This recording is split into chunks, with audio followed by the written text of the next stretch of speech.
안녕하세요, 축구용입니다. 이번 영상에도 어김없이 돌아온 해외 축구 소식. 이번 소식은 뜨거웠던 맨시티의 홀란드 2연속 해트트릭에 대한 소식입니다. 맨시티는 3라운드 웨스트햄 원정에서 3대1 대승을 거뒀는데요. 특히 이 경기를 보면서 패배 전술에 대해서 감탄이 나올 수밖에 없었습니다. 펩은 이번 시즌에도 새로운 전술 변화를 가져가면서 성공을 거두고 있죠. 토트넘의 포스텍 감독이 패배 전술이 자신의 모티브라고 밝힌 만큼 배울 점이 분명히 있었다고 봅니다. 이런 상황에서 펩이 중점을 둔 이번 시즌 전술 포인트가 바로 홀란드입니다. 골 결정력에 특화가 된 홀란드를 득점력을 극대화하는 전술로 이목을 끌고 있습니다. 이는 현재 토트넘 개막전에서부터 문제가 된 골 결정력 부재와 극명하게 비교가 됩니다. 다행히 2차전 에버튼전에서는 솔랑키의 부상으로 손흥민이 원톱으로 출전하면서 그 득점력 공백을 메워줄 수 있었죠. 이번 뉴캐슬과의 3차전에서 솔랑키, 히샬리송 모두 부상인 가운데 손흥민의 원톱 출전이 유력합니다. 따라서 이번 영상에서는 현재 패배 전술에서 2연속 해트트릭을 기록한 홀란드 전술을 분석해보고요. 그리고 이를 통해서 포스테코글루 감독이 토트넘 최고의 피니셔인 손흥민을 펩처럼 활용해야 하는 이유도 살펴보겠습니다. 일단 홀란드의 득점 페이스가 정말 미쳤습니다. 홀란드는 현재 7골을 기록하면서 EPL 득점 순위 단독 1위에 올라 있는데요. 손흥민이 2차전에서 원톱으로 복귀하면서 2골로 따라 붙었지만 너무도 말도 안 되는 격차가 생긴 것이죠. 또한 이번 웨스트햄 해트트릭으로 맨시티 출전 이후 벌써 10번째 해트트릭입니다. EPL 해트트릭 역대 기록도 최소 출전으로 오웬, 앙리와 함께 통산 8회로 동률을 기록하고 있다고 합니다. 개인 통산 프리미어리그 69경기 70골로 경기당 1골을 넘어서고 있죠. 이런 홀란드의 미친 골 퍼레이드 배경에는 그의 엄청난 결정력 능력이 제일 큽니다.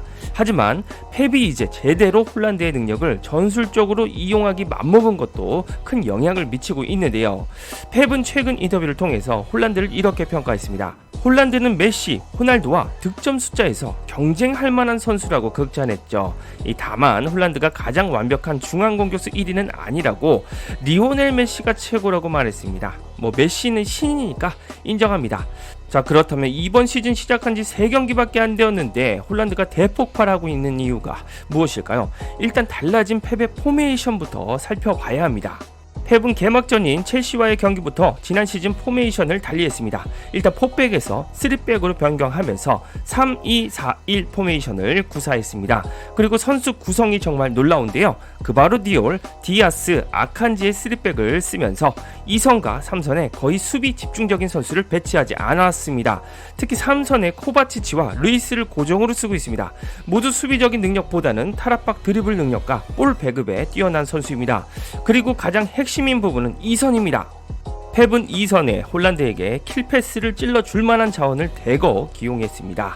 이번 웨스트햄전에서 그릴리시, 더브라이너, 실바, 도크를 썼습니다. 모두 창의성을 가지고 있는 10번 자원의 유형의 선수입니다. 게다가 2선 자원 모두가 탈압박, 시야, 패스 등을 모두 갖춘 테크니션들이죠.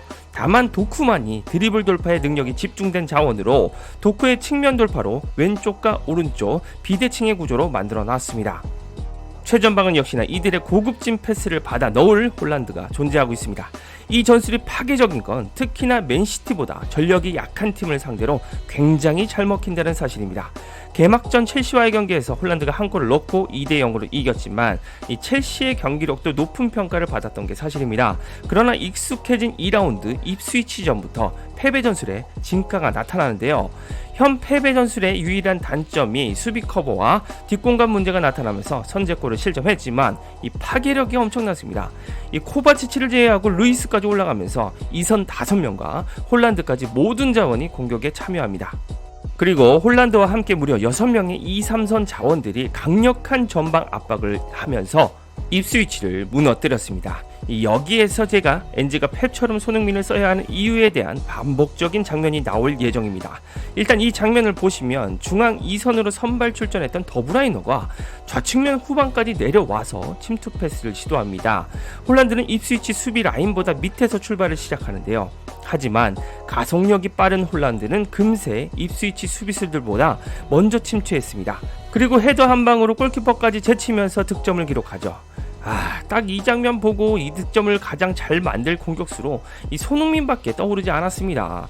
이렇게 패배 전술에서 손흥민이 떠오르는 결정적인 경기는 오늘 새벽에 열린 웨스트햄전이 클라이막스였습니다. 전반 10분 앞서 말씀드린 패배 압박 전술로 볼을 끊어내고 침투 패스가 바로 들어갑니다. 여기에서 홀란드가 제대로 침투하면서 또 가속을 붙이죠. 홀란드는 이를 완벽하게 마무리했습니다.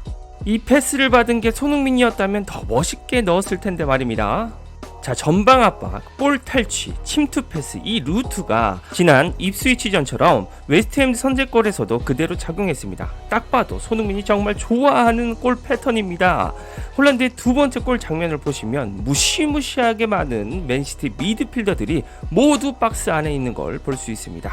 그래도 결국 패스의 도착점은 홀란드인데요. 워낙 맨시티 선수들이 키패스 타이밍을 잘 알고 있기에 홀란드가 패스를 받는 순간은 슈팅 타이밍입니다. 이는 손흥민이 원톱에서 뛸 때 가장 갈망하던 박스안 결정적인 키패스입니다.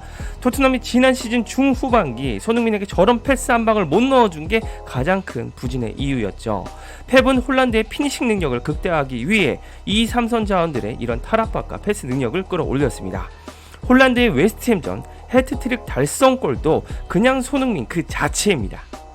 벌써 중원에서 빌드업 진행할 때 홀란드가 딱 웨스트햄 수비 라인에 걸쳐서 침투를 대기하는 모습이 보이시죠? 이 일련의 과정들만 봐도 펩이 홀란드에게 계속적으로 수비 뒷공간 침투를 요구했다는 게 잘 나타납니다. 그리고 침투 패스가 들어가자 홀란드는 무섭게 질주하기 시작하죠. 홀란드는 특유의 스피드와 가속력으로 이를 깔끔하게 골로 연결했습니다. 이를 통해서 느끼시는 손흥민의 과거가 있으십니까? 맞습니다. 바로 손흥민의 득점왕 시즌의 골 패턴과 매우 흡사한 모습입니다.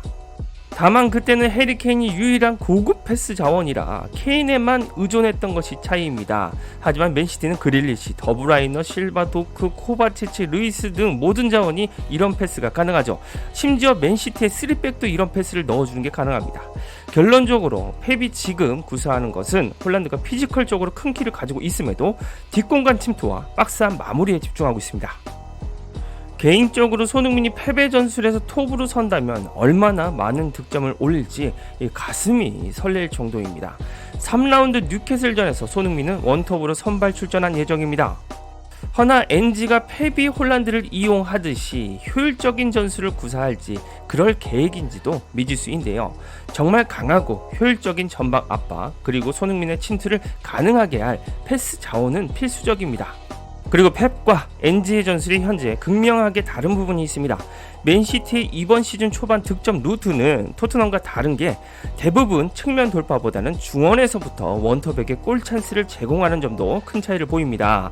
이 분석의 핵심은 펩이 선수 중심으로 전술을 맞추기 시작했다는 겁니다. 현재 포스테코글루는 선수 중심으로 전술을 구사하지 않습니다. 가장 득점을 잘할 만한 선수를 중심으로 펩도 트렌드에 따라 시시각각 전술 변화를 가져갑니다. 펩도 헤더와 몸싸움 없이도 침투와 결정력만으로 승부를 보는 패턴으로 홀란드의 2경기 해트트릭을 뽑아내게 만들었는데요.